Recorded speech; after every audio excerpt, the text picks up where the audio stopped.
নমস্কার বন্ধুরা, আরও একটি নতুন ব্লগে আপনাদের সবাইকে স্বাগত জানাই। বন্ধু, আপনিও কি রঙিন মাছ পালন করতে চান? মানে আমার মতো ছোট্ট করে আপনিও কি রঙিন মাছ পুষতে চান আপনার বাড়ির উঠানে বা ছাদের উপরে খোলা জায়গায়?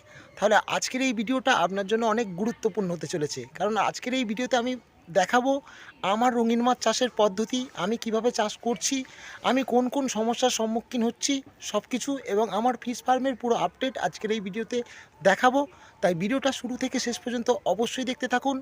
আশা করি আপনি এই ভিডিও থেকে কিছু বুঝতে পারবেন, কিছু শিখতে পারবেন। আর আপনিও যদি চান রঙিন মাছ পালন করতে, তাহলে অবশ্যই সুস্থ সবলভাবে আপনিও রঙিন মাছ পালন করতে পারবেন। তো বন্ধুরা, এই হলো আমাদের খোলা ছাদ, যে ছাদের উপরে আমি আমার রঙিন মাছ পালন করছি। দেখুন, আমাদের এই ছাদের উপরে কিন্তু সবসময় সূর্যের আলো পড়ে। বিশেষ করে গরমকালে যখন সূর্যের আলো পড়ে, তখন কিন্তু অতিরিক্ত গরম হয়ে যায় আমাদের ছাদ। আর তাই জন্য আমি আমার রঙিন মাছের ট্যাঙ্কগুলোকে এইভাবে ঢাকনা দিয়ে মানে চাপা দিয়ে রেখেছি। কখন কাঠ দিয়ে, থার্মোকলের ঢাকনা দিয়ে আমি চাপা দিয়ে রেখেছি। দেখুন, এখন অবশ্য বিকাল হয়ে গিয়েছে, সূর্যের তাপমাত্রা অনেক কমে গিয়েছে, তাই এখন আমি আমার মাছেদের ট্যাঙ্কের ঢাকনাগুলো খুলে দেব। দেখুন, আমার রেড টেল প্লাটিনাম মাছগুলো কি সুন্দর খেলা করছে। আর এর মধ্যে আপনারা ভালো করে লক্ষ্য করলে দেখতে পাবেন যে এর মধ্যে আমার কিছু বাচ্চাও রয়েছে। 7-8টা যে বাচ্চা দিয়েছিল, সেই 7টা বাচ্চা কিন্তু এর মধ্যেই আমি দিয়ে রেখেছি। হুম আর সবথেকে দুঃখের বিষয় হলো, আমার এয়ারটেল প্লাটিনাম এক জোড়া মাছ মারা গিয়েছে। প্রথমে একটা মেল মাছ মারা গিয়েছিল, তারপর একটা ফিমেল মাছ মারা গিয়েছে। অবশ্য এটার কারণ হচ্ছে তাপমাত্রার পরিবর্তন। আমি মানে জল পরিবর্তন করেছি, জল পরিবর্তন করাটা আমার একটু ভুল হয়েছিল, যার ফলে কিন্তু আমার দুটো মাছ মরে গেছে, এটা আমি মনে করি। আর একটা হতে পারে, হয়তো ওই মাছের কোনো রোগ হয়েছিল ভিতর থেকে, যেটাকে প্যারাসাইট বলে, সেটা হয়তো হয়েছিল, যার ফলে আমার মাছ মারা গিয়েছিল।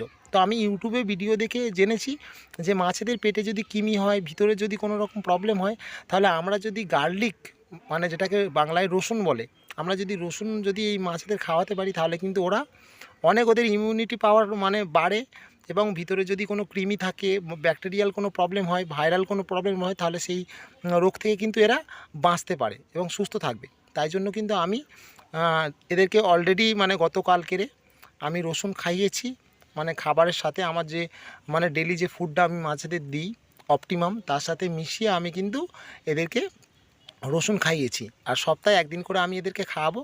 রসুন খাওয়ানোর পর থেকে কিন্তু এখন আমার মাছ আজকের একটাও মরেনি, সুস্থ সবল আছে।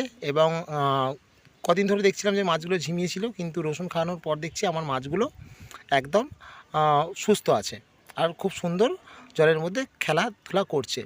হ্যাঁ, এর মধ্যে কিন্তু দুটো মাছ মানে অত্যধিক লোড হয়েছিল, ফিমেল মাছ মানে প্রেগনেন্ট, তাই জন্য কিন্তু তাদেরকে আমি সেপারেট একটা আলাদা ট্যাঙ্কে রেখেছি। সেটা আমি আপনাদেরকে দেখাচ্ছি। এই যে আরও একটা ট্যাঙ্ক আমার বেড়ে গিয়েছে, কারণ এই দুটো রেড টেল প্লাটিনামের মাদার, এরা কিন্তু বাচ্চা দেবে।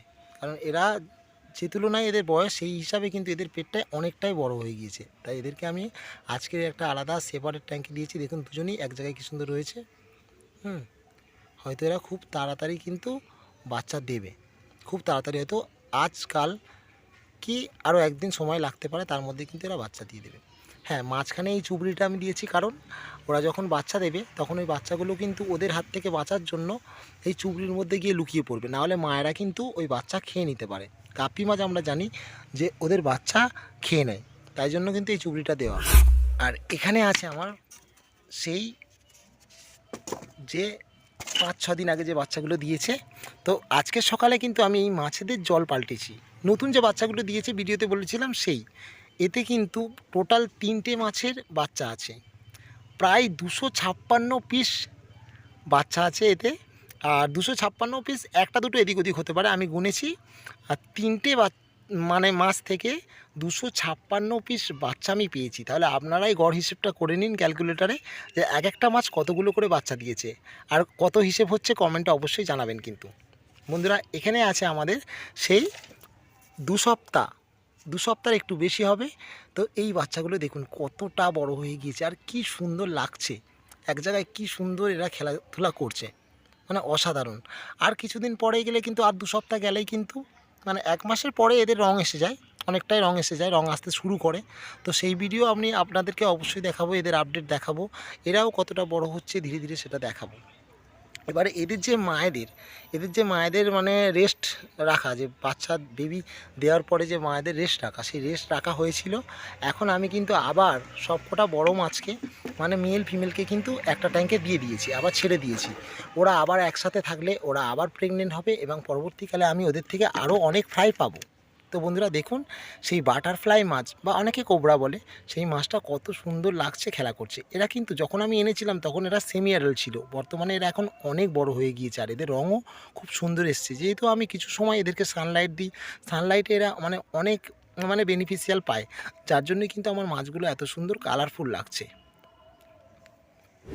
তো বন্ধুরা প্রথম যখন আপনারা রঙিন মাছ চাষ করবেন মানে পালন করবেন, তখন কিন্তু হয়তো দু একটা মাছ মারা যাবে, মানে একদিন ছাড়া হয়তো আপনার মাছ দু একটা করে মারা যাবে। তার জন্য কিন্তু আপনি কখনোই ভেঙে পড়বেন না।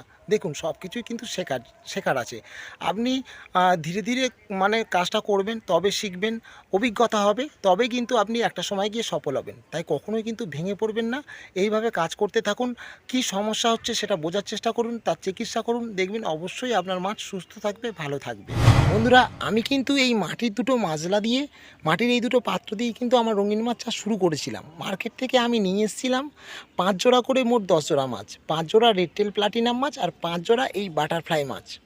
সেখান থেকে কিন্তু আমি এত পরিমাণে বেবি পেয়েছি এবং আমার ধীরে ধীরে আরও 3টি ট্যাঙ্ক কিন্তু বেড়ে গেল। এবার এই 3টে ট্যাঙ্কে যে সমস্ত বেবি আছে এরাও আগত দিনে বড় হবে এবং এরাও বাচ্চা দেবে। তা থেকে আমার ফার্ম ধীরে ধীরে অনেক বড় হবে এবং আপনাদের সাথে কিন্তু আমি সব কিছু শেয়ার করব। তো বন্ধুরা আজকের এই ছোট্ট ব্লগটি এতটুকুই। আজকের এই ছোট্ট ব্লগটি আপনাদের কেমন লেগেছে কমেন্টে অবশ্যই জানাবেন। আজকের এই ভিডিওটি যদি আপনাদের ভালো লেগে থাকে অবশ্যই লাইক করবেন, শেয়ার করবেন আর কমেন্টে আপনার মতামত জানাতে একদম ভুলবেন না। তো বন্ধুরা ফিরে আসবো আবারও কোনো নতুন ব্লগ নিয়ে। ততক্ষণের জন্য আপনারা সবাই সুস্থ থাকবেন, ভালো থাকবেন। ধন্যবাদ।